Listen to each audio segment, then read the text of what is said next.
Well, good afternoon, everyone. I'm Jan Eriks from Stepping Aside, and welcome to Somewhat Daily Tarot and Rune for the 14th day of October, 2019. Oh, I hate when things pop up on the screen that I didn't put there, don't you? What are you doing? Anyway, I hope everybody had a good weekend. Yesterday was the full moon in Aries. I hope you got to get out and see. I wasn't sure if it was even going to be visible, but the picture on today's correspondence post over at Stepping Aside, that's the full moon from last night. It was also my birthday moon, so anyhow, it was a lovely, lovely moon out. I just wasn't sure I was going to be able to see it. I thought it was going to have clouds, but it was just gorgeous. Anyhow, let's see. I didn't update my astrological stuff there on my little notes section here, so I'm going to refer to today's post.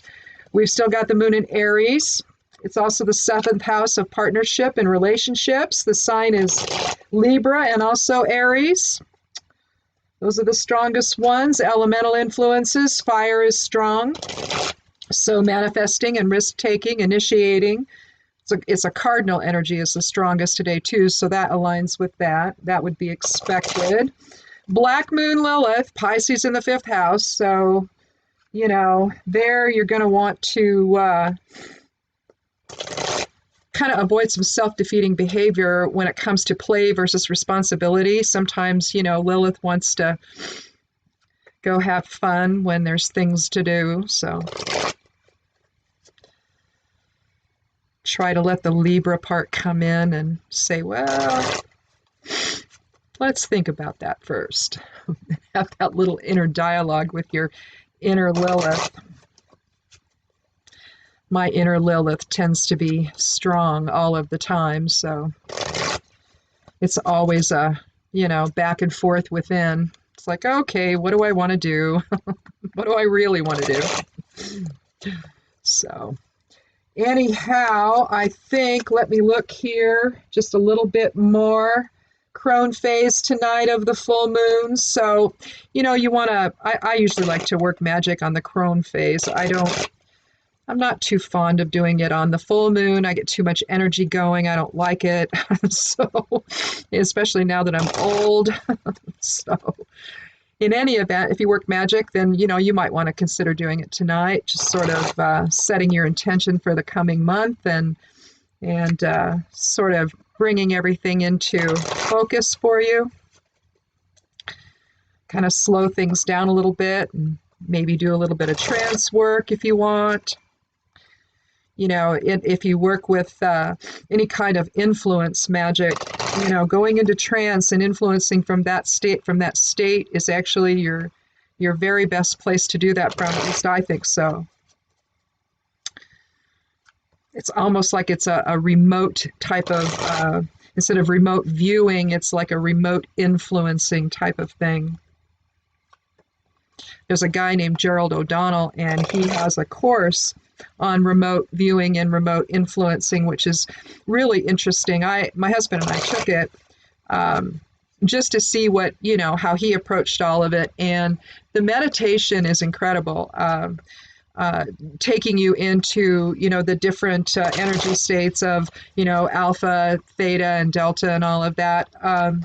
Even if you just do the course for that, so you can Google Gerald O'Donnell and his remote viewing course, and just, I don't know, even if you just do it for that, it was extraordinary. So I highly recommend it. It's very healing. So anyway, let's see. So we've got a 5 energy today with the 14th. That 1 and 4 is 5, so that's 5. That's representing change, fulfillment, safety, security, the pentagram, 4 elements plus spirit, quintessence. Oh, let's see. Same stuff's in retrograde that's been. So I think that's probably about it.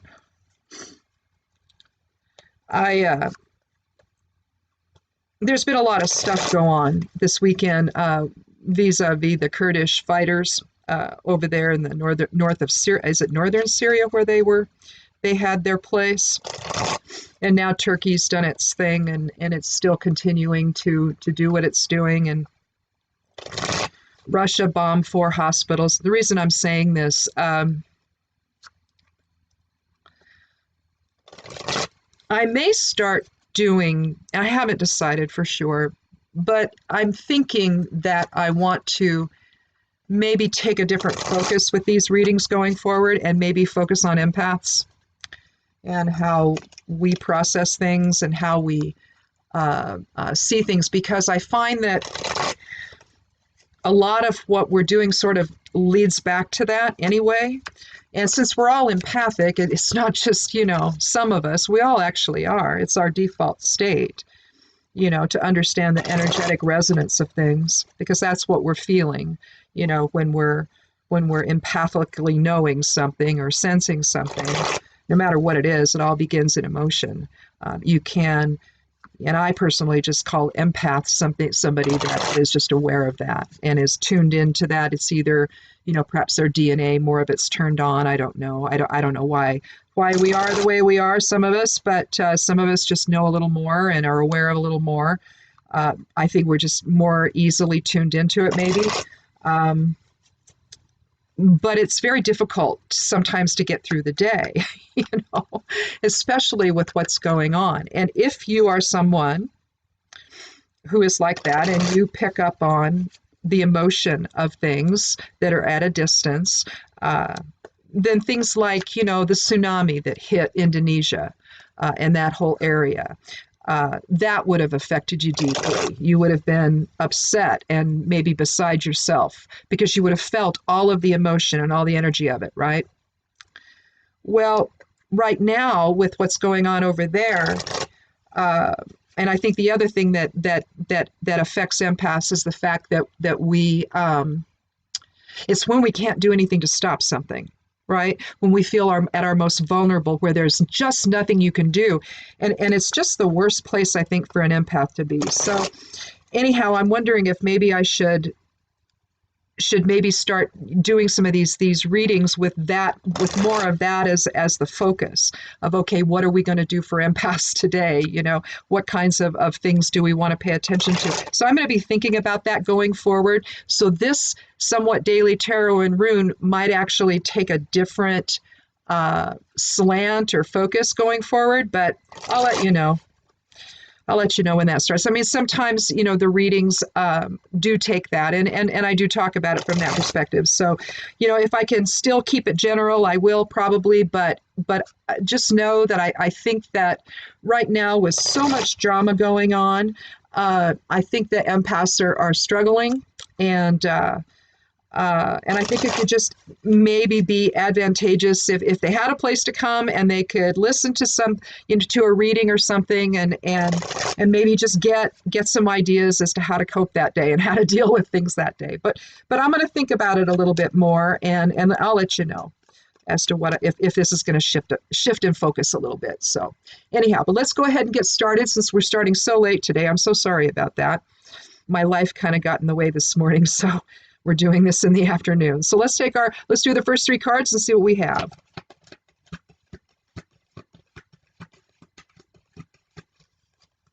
And if you haven't been here before, I take the 13th card each time. The first card's going to be card 12. Is that the 12? The Hanged Man. I'm trying to see here with where's my glass? I don't know. There it is. Yeah, 12. Sometimes things blur.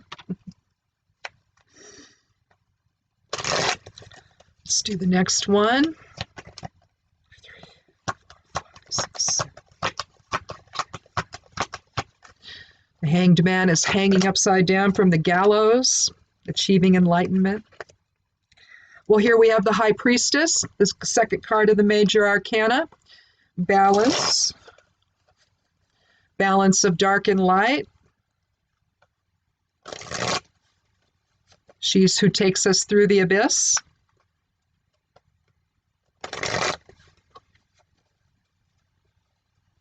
Let's do the next one.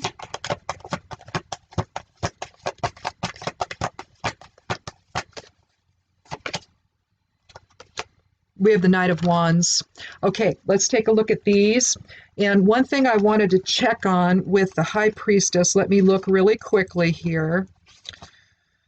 There's something here, inspiration, psychic, wise counselor, depth, compassion. Well, okay, gateway to initiation, gateway to the unconscious.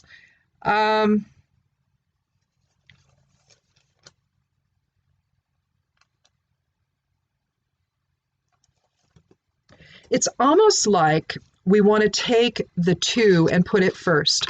Okay, that's what I think I'm going to do here. So here we suggest with the High Priestess that we've got some inner knowledge, secret knowledge, intuition. We see the balance of dark and light. If you could see the pomegranates behind her, they would be arranged in the order of the tree of life. You would see that. She rests one foot on a crescent moon. The pillars are the pillars entering the Temple of Solomon, I believe. We see the full moon on her head and the maiden. It's the maiden, mother, and crone. Triple aspects of the moon there as her headdress or crown. We see the cross on the front part of her gown. She's holding the Torah.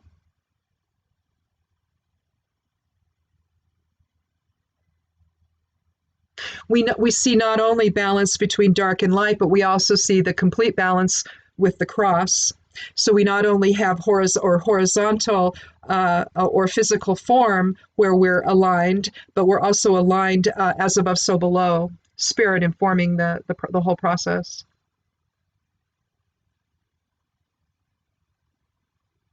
The moon suggests mystery. It can also suggest deception, illusion. But here we're trying to balance that with the High Priestess. And then comes the Hanged Man, a 3 energy. So we can begin with 2, bringing into balance. And 3, here, this is actually catalytic energy where he chooses to hang upside down from the world tree. Again, triple aspects. Okay, the same with the crown on the High Priestess. You see triple aspects here, here, and you see it with the gallows. Don't you see that right there? So triple aspects, 3, 3, and 3.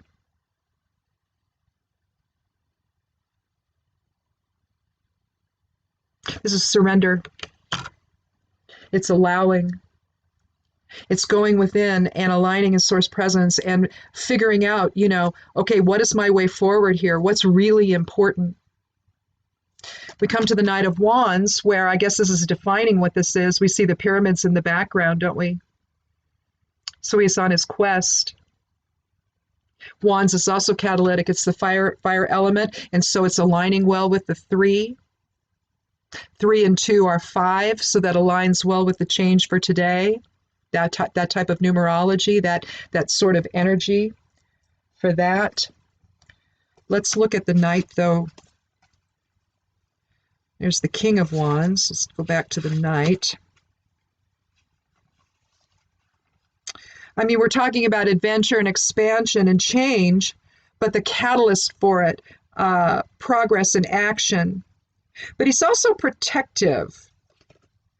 But basically what he's telling us here, let me move these. Oh, I see why that's a piece of selenite up there. I'm trying to keep my cards in place, but a little difficult when they're sitting on a round piece of selenite. But here you have someone who's willing to take a risk.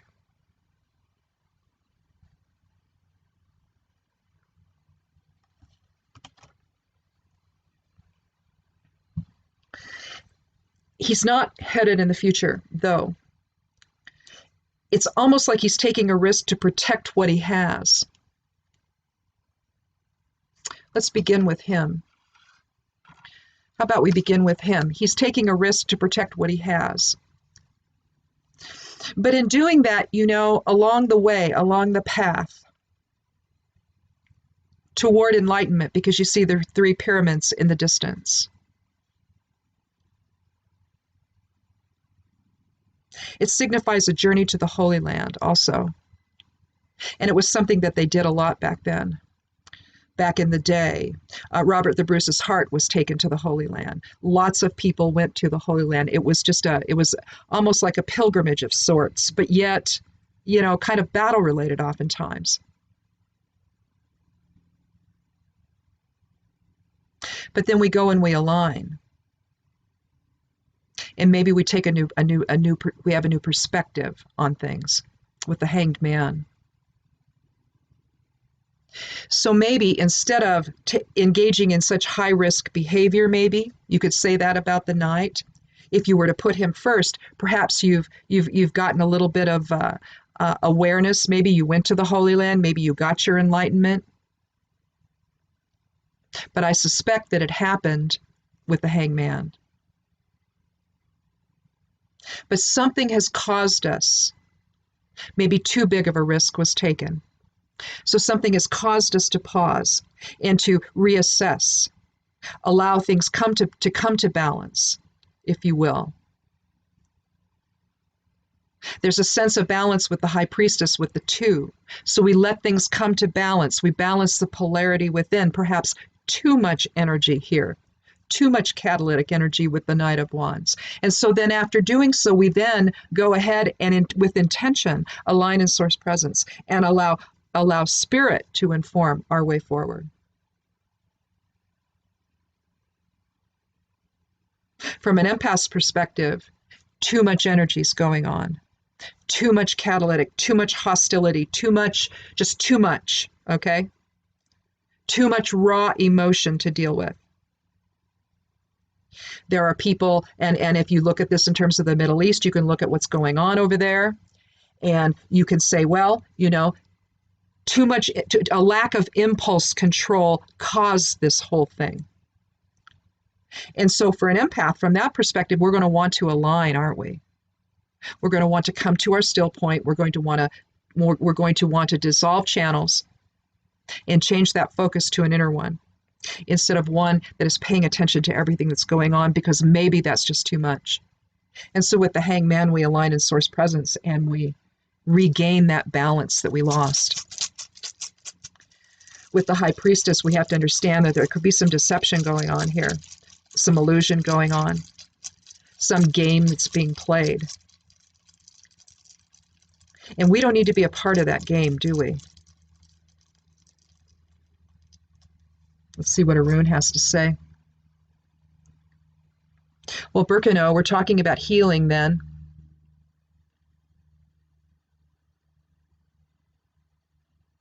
Eighteenth rune of the Elder Futhark, you're talking a 9 energy, but let me draw it out for you, because the thing about some of these runes is that they're not simply a rune in and of themselves, although they are. But Birkenau is actually, here's Birkenau.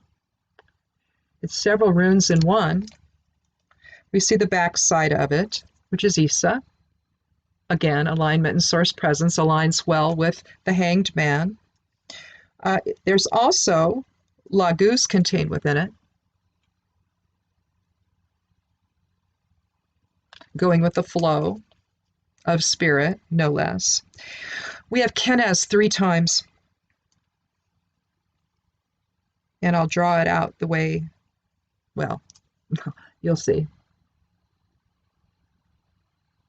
Now, Kenaz in the middle is the proper way it goes, the correct way that it goes.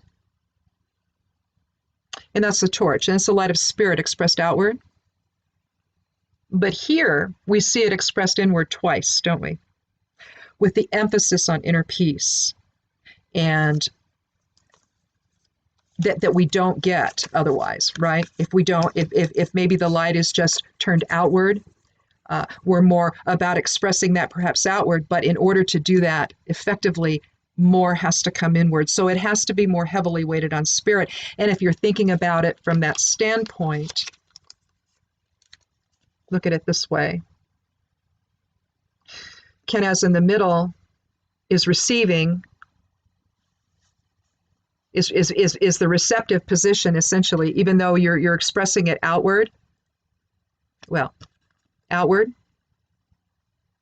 is actually the receptive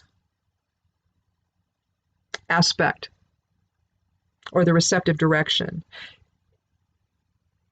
And then from there, you can see the vortex coming down into form. So there's two of them. So with Birkenau, that's got to come from within. You know, the feeling of healing, of fertility, of bringing things to fruition, all of the things that Birkenau stands for, it has to come from spirit informing that process. And without it, we don't find that balance. So again, let's finish out with the geomancy rune. Let me just put this over there, and we'll see what we have here and see what earth energies can do to influence all of this. Well, we have Populus, which is the actually the rune for, well, the significator rune for the weekly rune and moon for this week. Populus is a passive influence. It consists of a series of 4 dual dots, the opposite of which its complement is Vaya, which would be 4 single dots. And that would indicate a path or a way or a direction or something, but it's an actively invoked force, essentially. It's something you're doing with intention. But with Populus, it's a passive influence, and so you're basically going with the flow, you know, which can either work for or against you. But here, what it's asking you to do, it's aligning with the Hanged Man, and it's telling you to surrender. If you're empathic, it's telling you just to surrender to this moment and allow for your own peace. You have to keep your own inner peace. You have to begin with you and take your focus off of these things. And even though they're horrible and you feel them pulling you and drawing you in, you must not allow it. Because if you cannot transmute that energy for these people, and you can't, all right, it's too much. Too much is happening right now. There's too many, I mean, people are, well, anyway, we won't go into what's happening because you already know. But the bottom line is, if you drop resistance and you allow yourself time in spirit, then you recharge, essentially, your energy, so that if you can do something for people, you can. If you do Reiki like I do, if you're a Reiki master, you know that you can do distance healing. But I will tell you, sometimes the empath within, just gets to be too much. You've got to find a way to clear all that energy out before you can help anybody. And so when there's a lot coming in on me, when I'm paying too much attention, it's very difficult for me to do a Reiki session. It's very difficult for me if my husband needs something, it's very difficult for me to do that for him because I'm too scattered. My focus is too scattered. That's the problem with this. You can look at the Knight of Wands in terms of focus, too much energetic focus. You need to draw it back. That's what it's telling us today. Draw that back into our still point. Allow for all of that to fall away. Intend for the channels that you've connected to all of these things that are happening, to these events, to these emotions, whatever you've connected to, see them all dissolve. They're energetic channels that you create by your focus. Okay? Someone might tap you on the shoulder and then there you go. But even if you don't, you might respond to something, either a feeling or something you see on TV or online, and there you are. A channel has been created. See them, intend for them, visualize them to dissolve. Okay? And allow that to happen. Become the hangman, become the high priestess.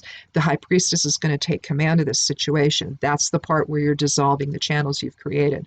Allow all of that to dissipate, become the hangman, align in source presence, and stay there for a while until you're ready to come back.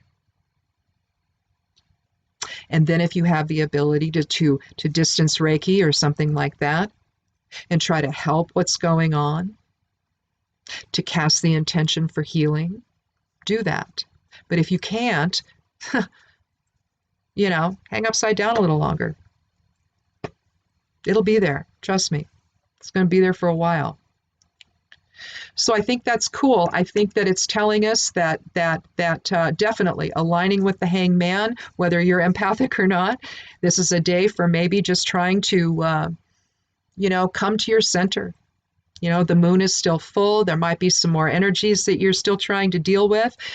Remember, this is the crone phase, and it's time to do that. And to allow all of that to settle and to, be the high priestess in your life. Take command of this. Empaths, in particular, need to understand that we are not simply receptacles waiting for someone else's drama to code us. Okay? That isn't what we are. We're source presence. All of us are, not just empaths. But the advantage of the empath is that either we didn't lose that connection to spirit and awareness of spirit, or right now the DNA is turning on and we're aware in ways that we never were before. Because there was a time in our history where we were, and then a time where it was all shut down from us. Well, other than those who were intentionally incarnating to be able to hold that awareness for others. All right? And now we're at the time of ascension where people are waking up. So you have to understand that this is our natural state. And it's not a state of where you are simply a vessel receiving. There's give and take. We're here to manifest. We're here to co-create with one another, to create this incredible universe that we're a part of. That's powerful. You're not just sitting around waiting for things to happen. You're manifesting them. And as an empath, you need to manifest your own peace. You need to take command of this. You need to say to the intrusive energies, no, no, no, no. I will see you and experience you when I want to. And yes, you are that powerful. Please don't forget that. But sometimes you need to find that from within, don't you? You need to know that from within. So again, be the high priestess in your life, become the hangman, and align. Do it as much as you need to. The world will be here. It never leaves, does it? Anyhow, I guess that's it for today. Thank you so much for coming by. If it's your first time, thank you so much. Click subscribe. I'd love you to do that. If you've come back and you haven't done that, please do. Check out the blog over at imsteppingaside.com called Stepping Aside. Lots of different things on there, so I'm sure you'll find something that might interest you. And I guess I'll see you tomorrow. Hopefully I'll do this in the morning, though, instead of in the 2 o'clock hour here, my time. So anyhow, be good to yourself, be good to one another, and blessed be.